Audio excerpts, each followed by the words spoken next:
ফলন ভালো হলেও ধান কাটতে না পারায় দুশ্চিন্তায় কৃষকরা। মৌলভীবাজার প্রতিনিধি শেখ সিরাজুল ইসলাম সিরাজের রিপোর্ট, জানাচ্ছেন জুয়েল হায়দার। মৌলভীবাজারের কাওয়াদিঘি ও হাকালুকি হাওরের বোরো ধানের উপর নির্ভরশীল হাওর অঞ্চলের কৃষকরা।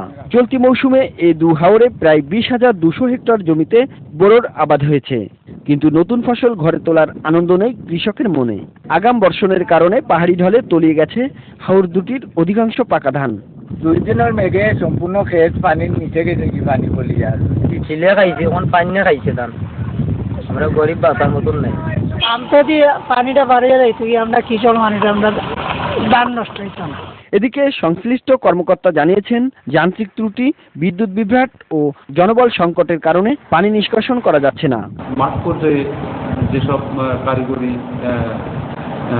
অভিজ্ঞ সম্পন্ন লোকও নাই যাদেরকে দ্বারা কাজ করাবো, এই লোকবল সংকটের কারণে অনেক সময় আমরা কাজ করতে অসুবিধা।